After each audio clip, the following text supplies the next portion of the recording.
This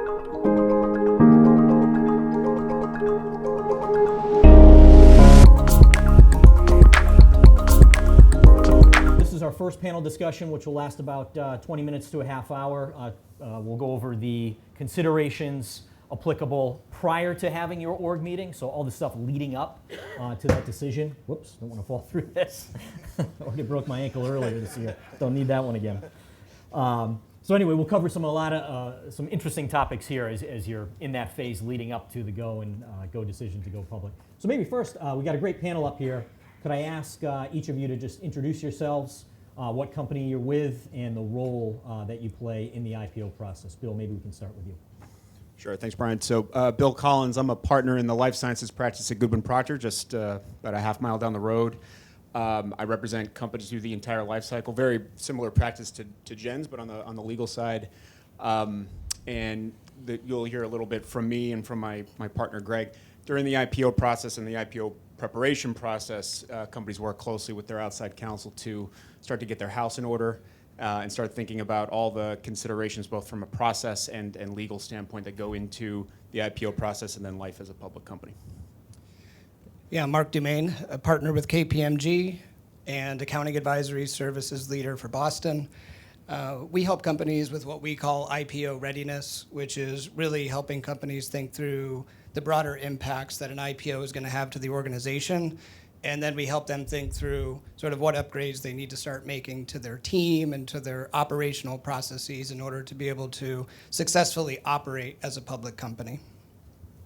And Jordan Sachs from NASDAQ. I lead our East Coast IPO team. So we work with lots of different private companies in all stages. We have a private market on NASDAQ, as well as companies that are about 12 to 18 months from going public, where they start thinking about what they need when the pre-org considerations, such as the investor process, the tools, how they're going to be a public company. So we work very closely with all the folks here on the panel, but also the constituents that are involved in going public, and kind of help make sure that process is seamless and smooth as you go from private to public. And Sean McGregor, I'm an executive director at JP Morgan. I work in the healthcare group, focusing on biopharma. I spend about 3/4 of my time on mid-cap companies, emerging growth companies, and about 1/4 of my time with large-cap companies, focusing on strategic transactions. So I work with companies, from the beginning stages in the private, and when they're private, and as they progress to become a public company, and as they advance further in their clinical development, and as they seek, both from a capital formation perspective as well as a strategic perspective, the advice that we can provide. And I'm Jen Plotnick, so not a partner at KPMG, so I work with a lot of early stage clients. So when they're private, we do a lot of first year audits, initial audits, and then kind of through private audits, and then oftentimes people see IPO or SPAC in their future, so we do upgrades from AICPA private company standards to public company standards, working with our clients as they kind of raise funds and progress their lifeline, hopefully to a public company. Great. Thanks, everyone. Again, as I mentioned before, certainly welcome questions from the audience. Encourage it. But I think maybe to kick things off, Bill, I'll start with you. What are kind of the key factors that you see when companies are deciding they want to take this journey to an IPO, and maybe what are the other alternatives that are out there from what you can see? Yeah, so in my world, on the life sciences side, we view the IPO really as a financing event. That's how boards and investors view it, but less liquidity, though there is a liquidity aspect to it. So thinking about accessing the public markets on a go-forward basis to lower your cost of capital, because drug discovery and development and commercialization is expensive. So with that in mind, then thinking about where in the company's trajectory does it make sense to start to prepare for and then pull the trigger on an IPO, and that depends on a lot of things. It depends on your build plan. It depends on data readouts and FDA and ex-US regulatory interactions. Making sure you pick a spot where you're not so close to some sort of catalyst that investors would say, well, why would I invest in an IPO now? I want to see this next data card turnover. But also where you've got enough kind of a cadence of interesting milestones and inflection points once you're public to keep the street's attention and keep investors engaged. So that's as much art as it is science.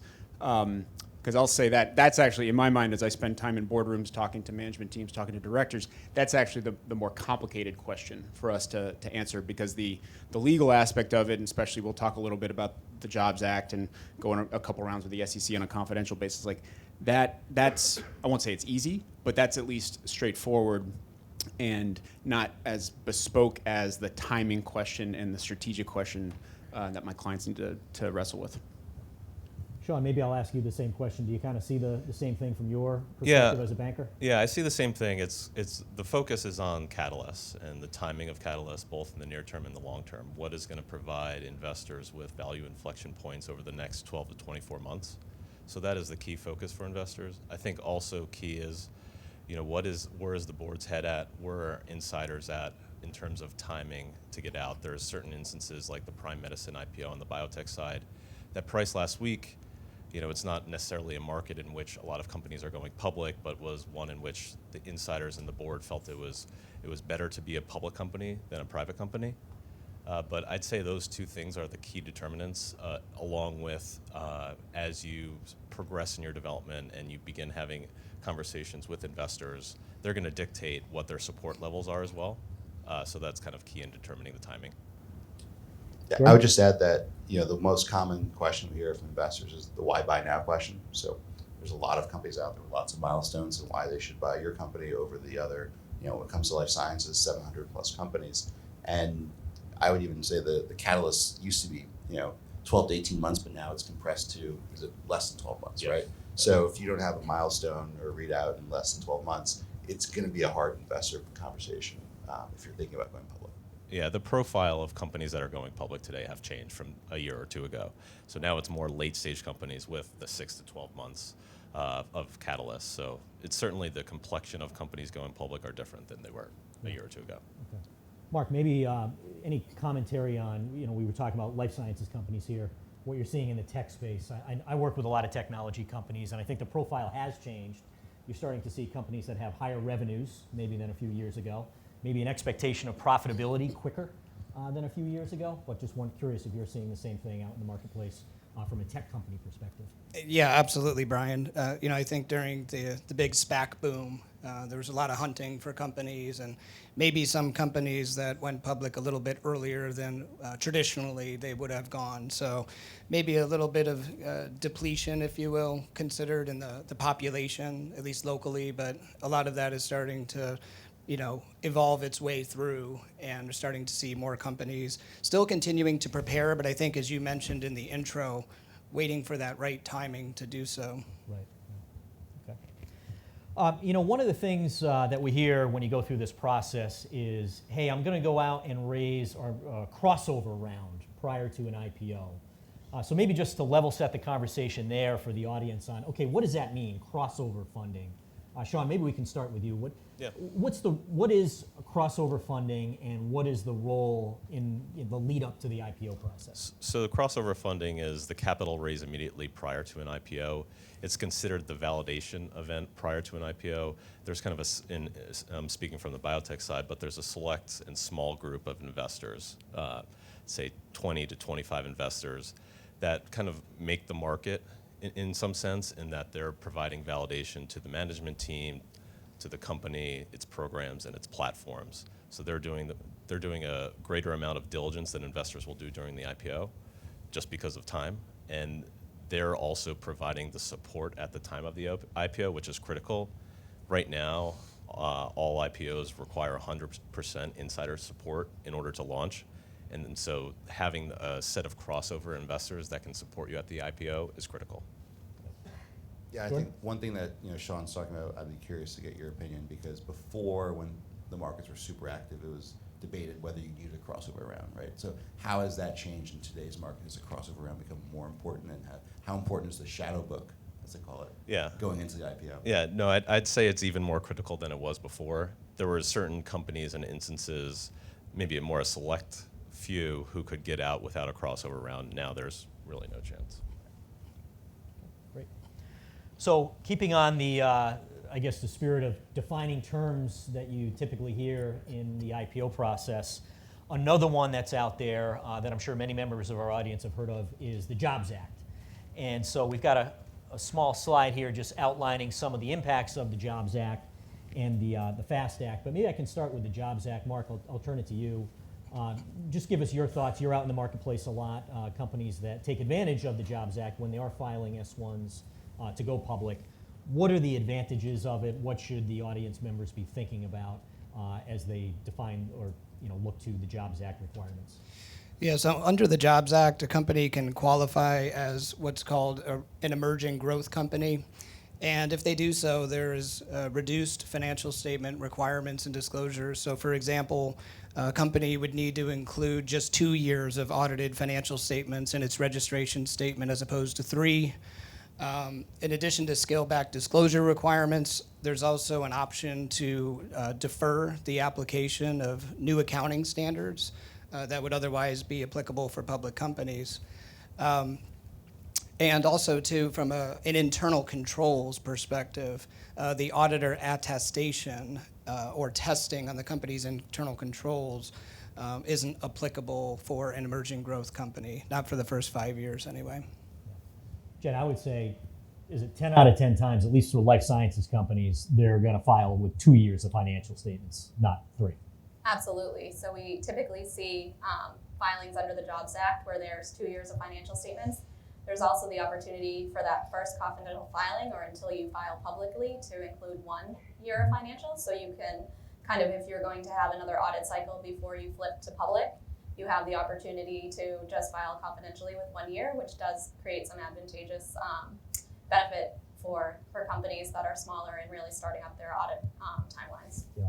Can I, maybe just to chime in with one thing. I completely agree with that. This was when this law came into effect in 2012. I mean, I think the client alert that Goodwin put out, like it was called like a game changer for the IPO markets, which it has been. One thing to keep in mind too is you compare the more streamlined disclosure requirements and the fact that you can make these submissions on a confidential basis. So you can go a few rounds with the SEC to refine your story, see where the pressure points are. Compare that to some of the alternatives to a traditional IPO like a reverse merger or a de-SPAC, where you might have more onerous financial statement requirements and you're going to have to kind of manage the disclosure conversation with the SEC fully out in public from the start. So as you're thinking about different strategies in terms of going public, working with your outside counsel and your auditors to weigh the pros and cons of the different approaches and the different burdens that each of them might bestow upon you is important.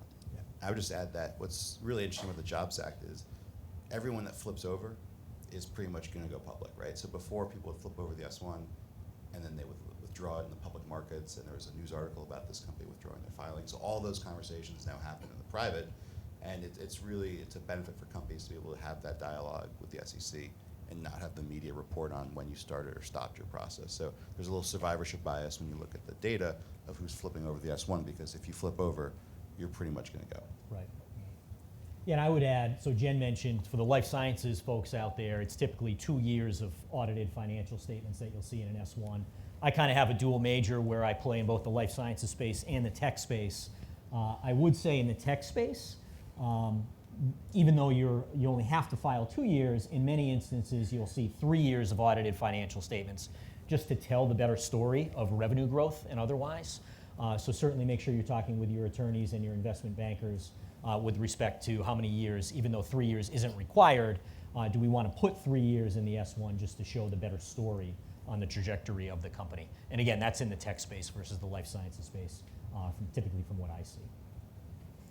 Bill, anything to add on the FAST Act, another acronym that we didn't cover? Yeah, it gave you some more. It gave this was 2017, 2018. The years all start to run together after a while. But it further reduced the timeline that you had to deal with from an IPO standpoint. As Jordan mentioned, companies they go a couple rounds with the SEC, then they flip their S1 public, which announces to the world their plans to go public. It used to be you had to then wait 21 days to commence your roadshow. After that public flip, the FAST Act reduced that to 15. So you've got a little bit less market risk. You can be more nimble. And then there were some provisions as well that gave you more optionality, as Jen mentioned, around what you have to include in your confidential submissions from a financial statement standpoint, as long as you get to the right spot as far as kind of the 2 years of financials and the right amount of in the right quantum of interim financials. By the time you flip your S1 public, you can, again, be a little bit more flexible and more surgical in the run-up to that. Great. Maybe moving on to another topic here. Mark, I think you mentioned this a few minutes ago about the applicability of new accounting standards. So obviously we have a lot of accounting and finance folks in the audience. We're several years removed from the adoption of the new revenue standard. Maybe the new leasing standard is more relevant for these folks. But can you give us an idea of what you're seeing in the marketplace in terms of, okay, what timeline am I on to adopt, and what are companies doing in practice leading up to an IPO as it relates to new accounting standards? Yeah, sure, Brian. So as it says on our slide here, there's a fairly large gap between the effective date for adopting the leasing standard for private companies versus public. So many of the private companies have deferred their adoption of the leasing standard to this year. For those that don't qualify as emerging growth companies, if they endeavored to file a registration statement during this year, they would have to accelerate that adoption and make sure that they were on public company timeline adoption dates. Again, as mentioned earlier, emerging growth companies have an option of whether or not to elect to adopt as of the private company date or public company date. Once that election's made, you have to stick with it. But sure, there's many instances, probably not with the IPOs in Boston that have been life sciences, where I imagine most have just stayed on the option to adopt this year on private company timeline. But I'm sure for other IPOs outside of the market, for companies that have not qualified as EGC, they've had to accelerate their adoption. Mark, maybe sticking with you, let's talk about the benefits of early preparation as it relates to financial reporting. What should companies be thinking about there? Yeah, sure. So a colleague of mine once told me that companies looking to go public are either unprepared or woefully unprepared. Two options. So really, in our experience, the early preparation just allows companies a better line of sight into where their gaps are from, the team, organization, operations. It takes many companies, and I would say the best practice is having an 18 to 24 month window in mind in terms of starting to assess what it would look like for a company to go from where it is at current state to be fully functioning and operational as a public company. So really that's the main benefit of early preparation, is that you can get out in front and you can develop a customized plan for what that needs to look like for your organization. And you can actually go out and hire the people and stand up systems and do the things you need to do operationally to have those in place for when you're public, instead of the opposite, which would be starting a bit late and trying to stand some of those things up on the fly as you're becoming a public company.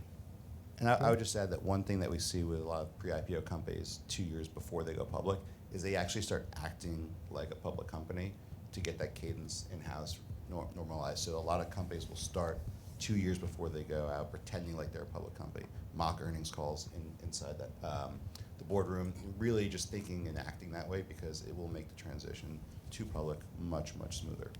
We also find that during the IPO process, that if you're not prepared to have the financial statements ready at the time of filing, that can be the biggest holdup. I mean, maybe not a significant holdup, but it can certainly delay the timeline. When markets were a little bit more active in 2020 and 2021, obviously people were stretched, including auditors as well. And so it was more difficult to get everyone's attention and focus to meet the timelines that people desired. I mean, with maybe a less active market, maybe that can be managed a little bit better. But I think when we were working in 2020 and 2021, that was the biggest thing that was holding us up from filing. Absolutely. I can say this with a lot of confidence. Jen, I'm sure you'll agree with me. So I think 95% of the people in this room are finance, accounting background people, right? We are going to get blamed for the holdup in the filing timeline, okay? 100%. I've worked on a lot of IPOs over 25 years. It's always, hey, why aren't we done with the financial statements? So anything you can do to prep early, as the panelists, Mark and the panelists have discussed here, is only going to benefit you from being blamed for the holdup, because it always happens. Maybe we can move on. A little bit of an eye chart here, but typical IPO timeline. Maybe Mark, we can start with you again, and Bill or Sean and Jordan, if you want to chime in. Maybe just give a flavor for, okay, how long is this going to take from start to finish, and maybe hit on the key milestones along the way. Yeah, I can kick things off with that, Brian. So, the first stage is really this pre-org planning phase. And you can see we've put some notes here on the slide around sort of just getting advisors together, lawyers and bankers, and coming up with the initial team and the plan. And then you transition into the org meeting itself. Shortly after that, you're transitioning into an initial filing with the SEC. Once you're on file with the SEC, there'll be some back and forth during a comment period, maybe 2 or 3 rounds, in order to essentially get SEC clearance. 2 weeks prior to the closing or thereabouts is the roadshow, and then ultimately you have the closing and the pricing, and those are the key milestones. We have illustrative, number of weeks up here. Some of that can vary in practice, but those are the key milestones in terms of procedurally how it works. A couple of thoughts I'll add. So, I think back to the summer of 2020, and this is not meant to be a brag, but we were I had one IPO that went from org meeting to pricing in 91 days, which I hope I never have to go that fast again. But that was also against a very different regulatory backdrop with the SEC. For those of us who play in this space regularly, we have seen a tightening, so to speak, among our friends at the Office of Corporation Finance and the accounting team at the SEC. So they are digging into disclosure and statements in a way that they weren't, say, a year and a half, 2 years ago. And so when I'm advising clients who are preparing for an IPO, the timelines have just, they've had to extend a little bit. I bake, at least one more go around with the SEC than I would have, say, 2 years ago. The other thing I'll say is that the preparatory period that we were talking about, the financial statements and all the good work that you can do in advance of that, there are a number of kind of housekeeping items from a diligence standpoint, board composition, publicity, kind of refining your story that, in the run up to the org meeting, to really show up and look like you got your act together, you want to spend that time in advance. You want to have a good sense of the story you want to tell to investors, and have a draft of that business section of your S1 while the lawyers are working on the back half of the book and the risk factors, and that will really help, I think, catalyze or galvanize some of the important points that'll end up being fleshed out during the drafting process during that first 4 to 6 week period that's up on the chart. And I would just add that we typically define the IPO process as in kind of 3 phases. The first being the preparation drafting phase, so that could take anywhere from 4 to 6 weeks. Once you're on file, then it's the investor engagement SEC review period. So as soon as you're on file, you can begin testing the water meetings with investors, and that's critical and something that you'll be working with all the banks and the advisors during the drafting phase to kind of refine your equity story, kind of define and help refine your company presentation, so that when you're providing it to investors during these testing the water meetings, you're able to have a clear and concise message. Once you conduct those testing the water meetings, you'll also be able to get feedback from those investors that will help refine valuation, which is key for the board. And then the last phase being the execution phase, that's when you flipping public. That's when you're going on the roadshow or the virtual roadshow these days. I would just add, it can be done. I think 3 months is the record that we've ever seen. But one of the things that's more important is that when you think about the roadshow and having successful pricing, you don't want to be meeting an investor for the first time on your roadshow. That's not a good idea. And a lot of the work that gets done leading up to the IPO is with the TTW, the crossover around the investors, and that it's really more of a dotting of the I, crossing the T exercise for those investors on the roadshow. They've met you 2 or 3 times, and to get all of those investor engagements done in a thoughtful way, it takes months, if not years, of prep work to be in the right position for successful pricing. So it can be done. I think it was in the 2020-21 timeframe when there was a lot of euphoria in the market and people are receptive to it. But now in today's market, it's definitely much more investor legwork done earlier in the process. Jen, maybe stepping back to the financial statements. So we talked about the number of years you would want to have in an S1 filing. I'm sure there's a lot of people out there that say, hey, I'm current. I've got my financial statements audited. Can't I just drop them into the S1? That may not be the case based on the type of audit that's been done historically. So maybe you can walk us through what would need to be done in those situations where, I've got an audit, but I've got to get it public company ready. Yeah, so we have what we consider private company auditing standards, which are AICPA. So those are different than the audit requirements required by the PCAOB. So there's usually an upgrade process that we have to do. So if you've had historical audits performed under AICPA standards, you'll hear the auditors talk about doing their upgrade procedures. So we have different requirements from a review perspective. So you'll need an SEC review partner. So you might have a change to some of your historical audit teams. You might also have to do some additional audit procedures. We try to do a lot of our AICPA audits so that the upgrade lift is very minimal, but you will have additional disclosure requirements, such as adding EPS to your financial statements. And those are things that we'll have to do additional audit procedures over. So we really try to upgrade timely. So if you have a sense that you are going to be pursuing an IPO, whether it's a traditional IPO or looking at the SPAC market, you really want to talk to your auditors and see when it makes sense to kind of build that in. So if you've been historically doing AICPA audits, but you're really kind of targeting doing an IPO in the next couple of years, you may want to actually kind of upgrade your procedures in your upcoming audit. And oftentimes we will do, if you were going to do your 2023 audit under PCAOB standards, we could also upgrade 22 at the same time. So that creates kind of an efficiency.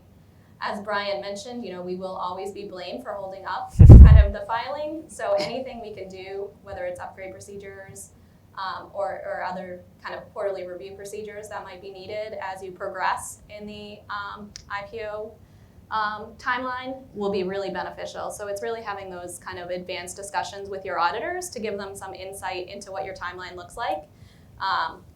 We can get through things very quickly. We can put resources on it, but it often takes a lot of time from your people as well. So just really kind of staying lockstep with your auditor to make sure we understand what your future timeline looks like or things that you're considering and whether or not, we want to get involved early. Yeah, I think it's even more important, or it's a more germane issue for the tech folks out there, right? Because to uplift from AICPA to PCAOB auditing standards, we may need to go in and test more revenue transactions, which tends to take a longer amount of time. Versus life sciences, it might be a little easier because 99% of the life sciences companies that go public, at least in this area, don't have any revenue. So for the tech folks out there, just make sure you understand, hey, what kind of audit do I have done now? And if I need to drop them in an S1, what are my auditors going to have to do? And we'll walk you through exactly what that entails and how long it will take. Maybe, Mark, I think you're going to make some other commentary about just preparedness surrounding the IPO process and the financials. Yeah, that's right. I think Jordan mentioned it earlier, and it's what we've seen also in our experience is that, the best in class is to start operating like a public company, in advance of even the first org meeting, but even, a couple years in advance. So just to kind of put a cap on this pre-org discussion, we have an illustrative project plan here on the slides, but we're not going to go through it in detail, but the point is that a lot of companies will go out a couple years in advance and start to put together their own customized version of what you see on the screen. And, when you start really looking at the broader organization, we first think about the financial statements and accounting and all of the additional data that's going to be needed for disclosures. We think about how quickly the company needs to be able to perform financial closes in the future compared to what they do today, and having accurate quarterly cutoff. But it starts to then expand into other areas. So FP&A, for example, is a big one. Making sure that what the benchmarks are to be able to compare yourselves to peers, and the way that investors are going to need to see information about your business. You think about human resources and workforce planning, executive compensation design, and things of that nature. Internal controls and standing up a process around those. So these are just some of the things that you see on screen, but they're not easy to stand up just in a matter of a few months or in 90 days type of situation. So getting out in front early, having a plan in place, and starting executing well in advance is what best in class would be. Jordan, you mentioned obviously in the intro kind of how you fit into the process, but when companies are thinking about the exchange listing, what are kind of the 2, 3, 4 things that you would highlight to the group here as you're going through that process? It's really important to think about how you're going to be set up for success post-IPO. So the IPO is just the beginning of a long, endless series of public quarters, right? So that involves a lot of data. The exchange is really a source of data to help companies be better public companies. So we have a board portal for boards to communicate effectively. We have a subsidy package. So when you list on NASDAQ, you get all these IR services. So things like an IR website you need if you're a public company. You'll need some data tools to understand who your investors are, who your investors should be. As your company profile changes and all the KPIs of your business grow, you're going to attract different investors. What do those investors want? Who are they? How do we meet them? All of that is what we help companies do to be. We're aligned with companies to become successful. The better companies perform, the better NASDAQ does. So we have this whole ecosystem of tools and support. And what we do is help companies think about putting together that IR structure. We're not an IR firm. We don't want to be an IR firm. We do want to help you think through what that looks like. And then also, there's a lot of excitement around the listing day, so we help companies plan. It's a big celebration. It's a lot of fun. You've probably seen some of the images. If you've done it before, your friends have posted about the photos. It's a great day, but more importantly, it's the beginning of how you're going to become a successful public company and also continue to build that investor base, because within the first 2 years of being a public company, over 90% of your investor base will turn over. So who are those investors going to be that you replace them with, and how do you manage that is a really important thought process to put in place. Maybe I ask the same thing of you, Sean. At what point in the process, I know you're focused on life sciences, but at what point in the process do you typically get engaged with companies that are thinking about going public? Yeah, so we typically start working with companies about 6 to 12 months prior to an IPO. And earlier the better. I mean, I think there's no time point in which we will not engage. I think, there's obviously rapid growth within the sector and people can advance very quickly. In terms of when you want to begin engaging, you certainly want to start defining your syndicate, or at least have selected your syndicate about 2 weeks to a month prior to your org meeting. Prior to that, you'll look to probably have a bake-off in which you have a select group of underwriters come in and present, maybe similar to law firms as well. But you'll want to begin engaging prior to that with both the bankers that you'll be seeking to work with, as well as the research analysts, because the key for us working with companies is also for our research analysts to be supportive. So it's important for you to begin that dialogue early to ensure, because once you become a public company, those research analysts will tell the story for you. So you want to make sure you have supportive analysts who are there for you, understand your story, understand your approach. And so you'll be partnering not only with us, but our research analysts as well, because we're going to be supportive of you during the IPO process, but also going forward as a public company. Great. Maybe one last question, Bill, directed towards you. I think we share a common trait in our professions where we keep our clients out of trouble, right? So maybe, we're kind of at this org meeting. Talk about maybe the publicity of the deal. And another definition or term that we hear quite frequently is gun jumping. So maybe some advice at that point as it relates to publicity of an IPO. Yeah, it's just something that your lawyers will spend a fair amount of time talking to you about as part of your IPO preparation, and I'll try to give you the Reader's Digest version of it. The SEC has strict rules around making sure companies do not make basically unregistered offerings of securities, and they take the definition of offering to be its kind of broadest conceivable version. So media interviews, speaking at scientific conferences, speaking at investor conferences, all of those, if not properly handled the right way in the run-up to and during the IPO process, can be considered an unregistered offering, which can basically put you in the penalty box for like 6 months or so with the SEC. So a couple of things we always advise. One, if as a company you have a kind of a typical business practice of putting out articles around interesting data or interesting events, press releases, speaking at conferences, that will help make the analysis post-org meeting around gun jumping easier. And if you don't have a habit of doing that as a company, we would always advise that you start doing that to kind of lay the groundwork for that. Two, once you kick off the kick off the IPO process with the org meeting, recall that or remember that publicity, publications, interviews, it's now going to be a four-way conversation between company, bank, company counsel and underwriters counsel, and so you just lose a little bit of control over that process. So you need to kind of get yourself right with that now in advance, so it doesn't create consternation down the road. And then 3, remember that ultimately the goal is to, assuming you're kicking off this IPO process, is ultimately to get public with kind of the least amount of strife and obstacles in front of you. So that might require some sacrifices along the way from an IR, PR, and publicity standpoint. So again, just be ready for that. Thanks, Bill. Maybe I'll ask any questions from the audience regarding our panels. We have one over here.